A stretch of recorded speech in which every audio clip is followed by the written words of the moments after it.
오늘은 아모스와 하박국에 나타난 하나님의 공에 대해서 설명하는 강의하는 그런 시간이 되겠는데요. 특히 아모스와 하박국의 하나님의 공의, 하나님 정의에 대해서 잘 나타나 있거든요. 아모스라고 하면 우리가 하나님의 정의를 외치는 선지자로 잘 알려져 있죠. 아모스 하박국에 나타난 하나님의 공의입니다. 첫 번째 슬라이드를 아모스 슬라이드를 보고요. 한번 보실까요? 아모스에 나타난 하나님의 공에 대해서 공부하는 시간이 되겠는데요. 아모스는 실제적으로 소선지자 중에서 하나님의 공의, 하나님 정의를 외쳤던 대표적인 소선지자입니다. 아모스는 주전 8세기 북이스라엘 왕 여로보암 2세 때 활동하였던 소선지자거든요. 그런데 아모스는 남유다 사람이었어요. 목자였고 그리고 농부였거든요. 뽕나무를 재배했던 농부인 하나님께서 실제 북이스라엘은 분열왕국 이후에 실제적으로 북이스라엘에 10개 지파가 있었지만은 실제 베델과 그리고 단 가운데 우상단을 두면서 제로밤 왕으로부터 이어졌던 우상 숭배를 통하여서 타락할 대로 타락하였거든요. 그런데 북이스라엘은 특히 또 분열되면서 대부분 다 그 제사장들이 남유다 쪽으로 내려온 그런 부분을 보게 되거든요. 그런 일꾼들이 없어요. 하나님 영적인 일꾼들이 없잖아요. 그래 없었기 때문에 이 아모스와 같은 농부요 그리고 목자였던 아모스를 서선지자로 주님께서 세우시고 하나님 세우시고 그리고 북이스라엘로 보내시고 그리고 경고하는 부분이 있거든요. 그 경고할 때 그래서 이 하나님의 정의와 하나님 공의를 갖다가 외치는 그런 선지자로 우리가 볼 수 있거든요. 그 부분들이 배경들이 북이스라엘 왕 때 이 여로보암 2세 왕 때 가장 부강한 정치적으로 경제적으로 가장 부강한 때였거든요. 그런데 이 어떤 그런 배경으로 부흥한다고 하면 주변 왕국이 그 시대에 굉장히 약화되었던 그런 시기인데 물론 이 아시리아에 멸망하기 전에 이제 아시리아가 새롭게 강국으로 들어서고 그리고 그 당시 이제 바벨론도 발흥하던 그런 시기였거든요. 그래서 실질적으로 제일 약화된 시기이기 때문에 이 평화를 강구한 그 기회를 노려서 이 북이스라엘 여로보암 2세 때 영토를 확장하고 국력을 강화하고 그리고 그 왕의 대로와 같은 이 상업로를 갖다가 지배함으로써 국가의 부를 축제한 가장 정치적으로 경제적으로 부강하였던 그런 시대였거든요.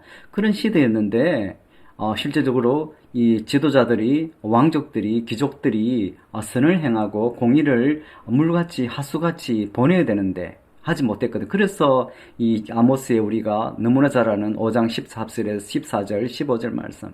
이 선을 행하고 공의를 물같이 정의를 하수같이 흘려보내야 되는데 보내지 못한 그 부분이 실질적으로 이 아모스가 북이스라엘 향해서 외치는 거죠. 그래서 앞에 특히 아모스의 그 2장 말씀에 보면 실제 8개 나라 주위에 에돔까지 해갖고 남유다까지 포함해 실질적으로 북이스라엘 가서 그 활동한 이 아모스지만은 이 주변의 나라 남유다까지 포함하여서 하나님께서 실질적으로 심판을 선포하는 그러한 부분이 나오거든요. 주변 왕국에 대해서 다 하나님이 왜 그런가 하면 이 하나님의 정의를 하나님의 공의를 세우지 못했기 때문이거든요. 그래서 그를 통하여서 선을 행하고 공의를 물같이 정의를 하수같이 흘려보내고자 하는 하나님의 마음의 뜻을 이 아모스를 통하여서 증가하는 부분이거든요. 하나님의 질서를 바로 세우고자 하는 겁니다. 그리고 그 질서는 야훼의 언약 관계로서 이 이스라엘의 사회적인 악을 진벌하는 것이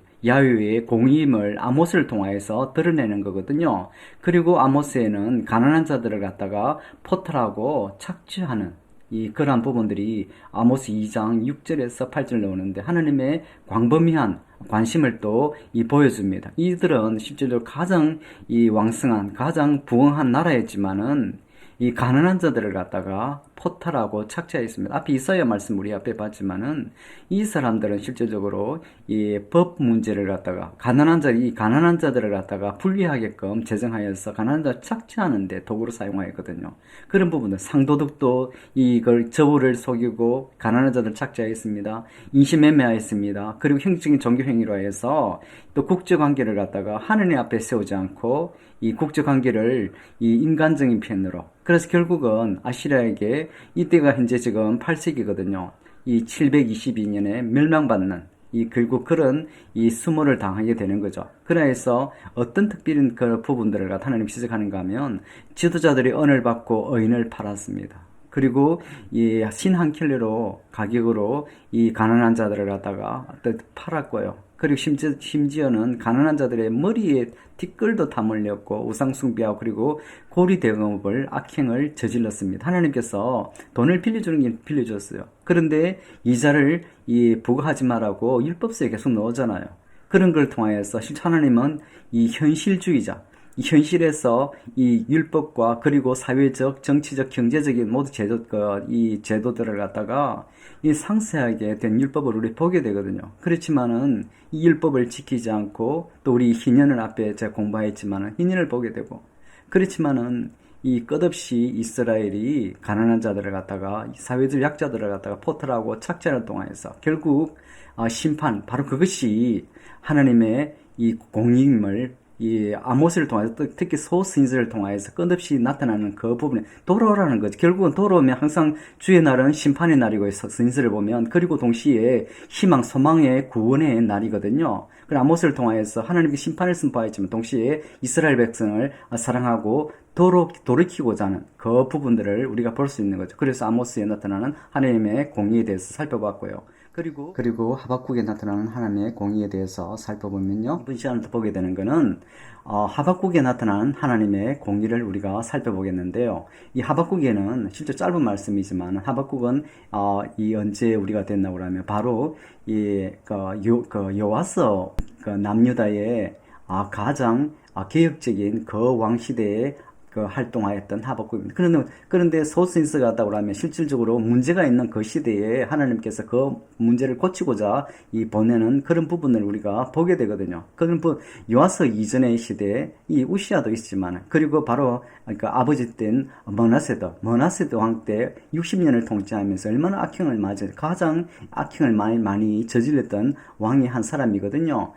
그 시대의 어떤 그런 문제들을 갖다가 누적되었던 문제들을 갖다가 선지서를 통하여서 그리고 하박국을 통하여서 그리고 심판을 이미 선포되는 그런 부분을 보게 되거든요. 그래서 하박국에는 우리가 2장 4절 말씀을 하지만은 의인은 믿음으로 말미암아 이 살리라는 그 말씀이 하박국을 통해서 선포되거든요. 그래서 오늘 되는데 미시파트를 특히 강조하는 예언은 미시파트 하나님의 정의거든요. 그래서 이 요아스 왕 때 활동하였지만은 결국 이 바벨론에게 멸망받는 바로 요아스 왕이 죽고 나서 요아킴 그리고 제드키야 영어로죠. 멸망받는 586년이죠. 바로 그 누적된 그 문제를 개혁하고 하나님께서 이 하박국 그리고 이미 멸망을 선포하였고 그리고 의인은 믿음으로 말미암아 살린 이미 이 이스라엘 가운데 심판이 명백한 사실로 주어진 거거든요. 그래서 그 멸망 가운데 그런 힘든 가운데도 그런 고난 가운데도 하나님께서 의인은 믿음으로 그 상황 가운데 일어날 수밖에 없는 상황이지만은 의인은 인내로서 믿음으로 살아야 되는 바로 하나님의 이 공의가 이 하박국은 하나님 공의를 지키면서 살아가는 그 부분이거든요. 그리고 미시파트를 강조하는 예언서입니다. 바로 유다의 문제가 어떤 문제인가 하면 미시파트를 행하지 않는 그 문제임을 보게 되거든요. 그리고 토라가 율법이 해이하고 미시파트가 시행되지 않는 그 문제를 갖다가 지적하는 겁니다. 요아스 왕 때 있지만 앞에 그랬지만은 우시아 그리고 그 아들 머나세를 통하여서 또 이 남유다도 북이스라엘처럼 하나님의 겨우 이제 하나님의 언약의 명맥만 유지하고 결국 타락해 가는 그런 부분을 되거든요. 그래서 미시파트는 유다를 향한 하나님의 심판입니다. 심판은 어떤 심판입니까? 갈대아인을 세우고자 하는 갈대아인은 바벨론입니다. 결국 이때도 지금 7세기경이지만은 586년에 멸망받잖아요. 바벨론에 의해서. 바로 그런 부분을 갖다가 그런데 항상 그랬지만은 소선지자를 돌이키면 하나님께 구원하시고 사랑하시잖아요. 그렇지만 돌이키지 않았죠. 그래서 미시파트는 악인과 의인의 개념을 구분하는 기준이 된다고 이 앞에 그려놨습니다. 바로 불의는 어떤 불의입니까? 개인적인 차원의 약탈과 포하겠지만은 그리고 사회적이고 경제적인 문제도 있고요. 그리고 조공의 문제. 왜 그런가 하면 또 바벨론이 끝없이 조공을 요구하거든요. 이런 조공 문제가 나타나고요. 그리고 사회적인 경제적인 불평등이 끊임없이 지금 앞에 북이스라엘도 봤지만 남유다도 동일한 그 문제가 시행되고 있는 이 약탈과 포악이 있는, 그래서 결국 갈대아인 바빌론 통해서 그러니까 유다의 심판을 예언하는